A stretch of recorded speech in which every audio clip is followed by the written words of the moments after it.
నమస్తే, welcome to సత్యగ్రహి. నేను శివాని. తెలంగాణ జీవధార, తెలంగాణ రైతాంగానికి వరప్రదాయిని అయిన కాళేశ్వరం ప్రాజెక్టుపై పన్నిన రాజకీయ కుట్రల ముసుగులు ఒక్కొక్కటిగా తొలగిపోతున్నాయి. కాళేశ్వరం కూలిపోయింది, కుంగిపోయింది, ఇక ఇది దేనికే పనికిరాదు అంటూ రేవంత్ సర్కార్ గడిచిన 2.5 ఏళ్లుగా ఆడుతున్న దుష్ట నాటకం ఇవాళ తుత్తునియాలైంది.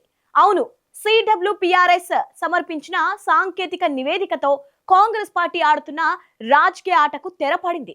కేసీఆర్ కు ఎక్కడ మంచి పేరు వస్తుందో అనే భయంతో తెలంగాణ రైతాంగానికి సాగునీరు, తాగునీరు ఇవ్వకుండా ఎండపెట్టిన రేవంత్ సర్కార్ కపట నీతి ఇవాళ బట్టబయలైంది.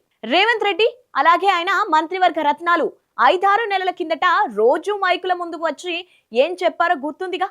అయ్యో, కాళేశ్వరం మొత్తం కొట్టుకుపోయింది, అన్నారం కూలిపోతోంది, సుందిల్లా కుంగిపోతోంది, కింద ఉన్న 40 గ్రామాలు మునిగిపోతాయి, భద్రాచలం కొట్టుకుపోతుంది అంటూ ఏదేదో భయపెట్టే కథలు చెప్పారు.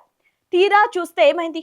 అత్యాధునిక సాంకేతిక పరీక్షలు నిర్వహించిన కేంద్ర ప్రభుత్వ సంస్థ సిడబ్ల్యూపీఆర్ఎస్ ఏం తేల్చిందో తెలుసా? అన్నారం, సుందిల్ల బ్యారేజ్లు 100% నాణ్యతతో భద్రంగా ఉన్నాయి, వాటిలో చిన్న లోపం కూడా లేదు అని తేల్చి చెప్పేసింది.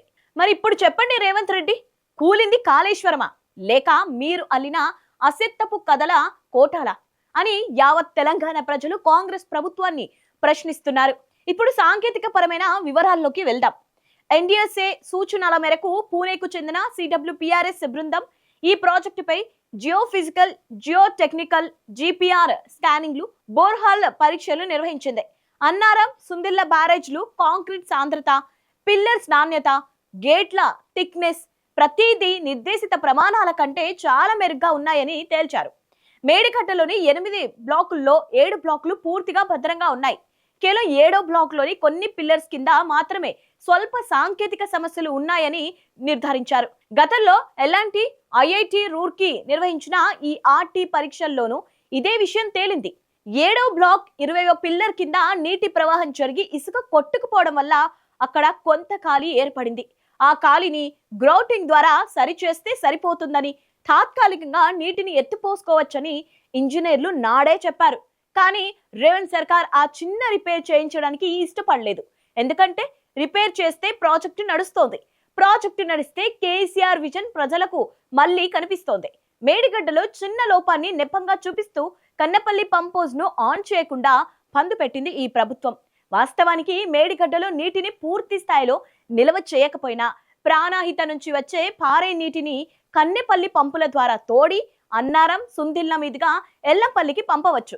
అక్కడి నుంచి రాజరాజేశ్వరం, రంగనాయక్ సాగర్, మల్లన్న సాగర్, కొండపోచమ్మ సాగర్ వరకు నీటిని పారించి దాదాపుగా 15 కంటే ఎక్కువ జిల్లాలకు సాగునీరు, తాగునీరు ఇవ్వడానికి వ్యవస్థ సిద్ధంగా ఉంది. కానీ ఈ ప్రభుత్వం ఏం చేసింది? రైతులకు నీళ్లివ్వకుండా పంటలు ఎండబెట్టింది. మిషన్ భగీరథ్ కు నీళ్లు ఇబ్బంది అయ్యేలా చేసింది. శ్వేత పత్రాలు, విజిలెన్స్ విచారణలు, జ్యుడిషియల్ ఎంక్వైరీల పేరుతో కాలాన్ని వృధా చేసింది. కాళేశ్వరం ప్రాజెక్టును ఎండపెట్టడం అంటే తెలంగాణ రైతాంగాన్ని ఎండపెట్టడమే. ఇది కేవలం బీఆర్ఎస్ పై మరక చల్లడానికి చేసిన రాజకీయ కుట్ర కాకపోతే మరేంటి?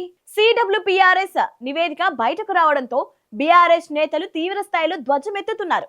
మాజీ మంత్రి కొప్పుల ఈశ్వర్, జగదీష్ రెడ్డి డిమాండ్ చేసినట్లుగా ఇకనైనా కాంగ్రెస్ ప్రభుత్వం అసత్య ప్రచారాలు, దుష్ట రాజకీయాలు మానుకోవాలి. కేంద్ర సాంకేతిక సంస్థలే బ్యారేజ్లు సురక్షితంగా ఉన్నాయని తేల్చినందున తక్షణమే కన్నపల్లి పంపులను స్టార్ట్ చేసి గోదావరి జలాలను ఎత్తిపోసి రైతుల పొలాలకు నీరందించాలి. సత్యం నిలకడ మీద తెలుస్తుందంటారు. కేసీఆర్ కట్టిన కాళేశ్వరం ఇంజనీరింగ్ అద్భుతమని, సాంకేతికంగా బలమైందని ఇవాళ కేంద్ర పరిశోధనా సంస్థల నివేదికలే రుజువు చేశాయి.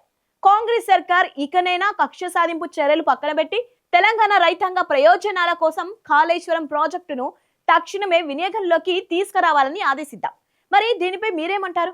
రేవంత్ రెడ్డి చేసిన తప్పుని ఇప్పటికైనా సరి చేసుకుంటారా, లేక ఎప్పటిలాగే కేసీఆర్ పై కక్షతో కాళేశ్వరాన్ని ఎండబెడతారా? మీ అభిప్రాయాన్ని కింద కామెంట్ బాక్స్ లో ఖచ్చితంగా తెలియజేయండి. ఈ వీడియో నచ్చినట్టయితే లైక్ చేయండి, షేర్ చేయండి. ఇలాంటి పొలిటికల్ అప్డేట్స్ కోసం మా ఛానల్ ఇప్పుడే సబ్స్క్రైబ్ చేసుకోండి.